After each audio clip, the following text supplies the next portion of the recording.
your judicial form with Nasir.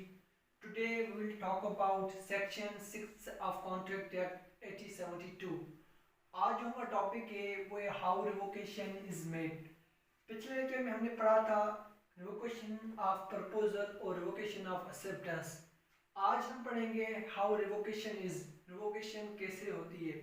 सबसे पहले what is the meaning of revocation. तो revocation की मीनिंग असल में है क्या? टू टेक समथिंग बैक, किसी चीज़ को वापस करना। टू स्टॉप, किसी चीज़ को रोक देना। रिजेक्शन, कोई चीज़ लेने से इनकार करना। फॉर एग्जाम्पल प्रोमिसर है, वो ऑफर करता है प्रोमिसी को फॉर सेलिंग गुड्स। उसके बाद हस्बैंड और वाइफ में इशू क्रिएट होता है। वाइफ कहती है क्यों आप गुड्स सेल कर रहे हो, तो प्रोमिसर रियलाइज करता है मुझे गुड्स सेल नहीं करना चाहिए। इस सूरत में वो ऑफर को रिवोक करेगा, means to take something back, उस ऑफर को वापस करेगा। रिजेक्शन मीन्स जब प्रोमिसर ने ऑफर की प्रोमिसी को, प्रोमिसी ये सोचता है मेरे पास इतना अमाउंट नहीं है कि मैं आपकी ऑफर को एक्सेप्ट करूं, मीन्स कोई चीज लेने से इनकार करना, उसकी ऑफर को इनकार कर रहा है, रिजेक्ट कर रहा है। तो ये होगी उसकी मीनिंग। तो रिवोकेशन होती कैसे है, तो इसकी कुछ कंडीशन है। There are 4 condition. सबसे पहले लीगल नोटिस। लीगल नोटिस असल में है क्या?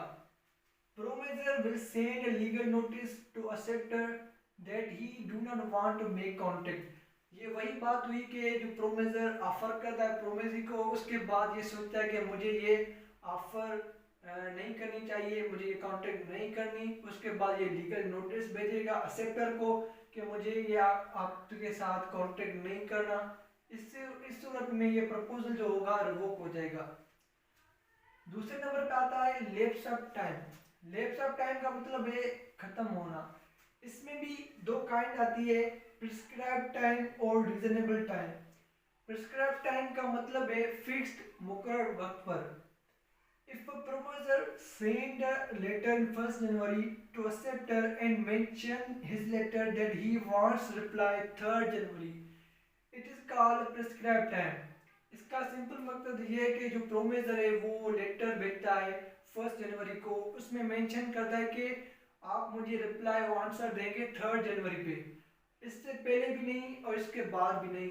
और इसके बाद देगा और इससे पहले देगा तो प्रपोजल रिवोक हो जाएगा। हम इसको कहेंगे प्रिस्क्राइब फिक्स टाइम। उसके बाद आता है रीजनेबल टाइम।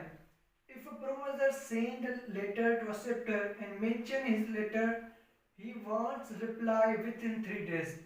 इसका मतलब यह है कि जो प्रोमिसर ने लेटर भेजा उसमें ये मेंशन किया कि मुझे आप रिप्लाई आंसर देंगे विद इन 3 डेज, 3 दिन के अंदर। मीन्स 3 दिन के पहले और 8 ऑफ टाइम भी दे सकता है, हम इसको कहेंगे रीजनेबल टाइम। और इसके बाद देगा कि वो प्रपोजल रिवोक हो जाएगा। नंबर 3 पे है failure of acceptor to fulfil condition. इसका सिंपल मकसद ये है कि if acceptor do not fulfil the rules of proposal offer will revoke. जब ए और बी के दरमियान कॉन्ट्रैक्ट होता है, ए बी को हाउस सेल करता है, जो हाउस की कॉस्ट है वो है 50,000। बी जो है वो हर मंथ में 10,000 बी को देता है। वो उसने एक मंथ में नहीं दे पाया ए को, तो इस वजह से जो प्रोमोज के रूल्स से कंडीशन थी वो ब्रीच हो गई। इस सूरत में जो ऑफर होगी वो रिवोक हो जाएगी। ये था फेल्यूर। नंबर 4 पे by death. If someone send a proposal he will die, in case of his death proposal will revoke. जब प्रोपोजर ने ऑफर की प्रोमिसी को, सडनली उसकी डेथ हो गई, इस वजह से जो प्रपोजल ऑफर था रिवोक हो जाएगा।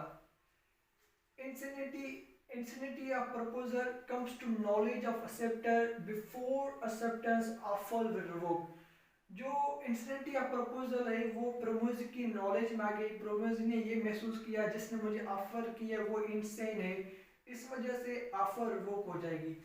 आज का ये लेक्चर है, हमने डिस्कस किया रिवोकेशन कैसे होती है। इंशाल्लाह हम नेक्स्ट वीडियो में नेक्स्ट लेक्चर और नेक्स्ट सेक्शन डिस्कस करेंगे। इसलिए थैंक यू सो मच।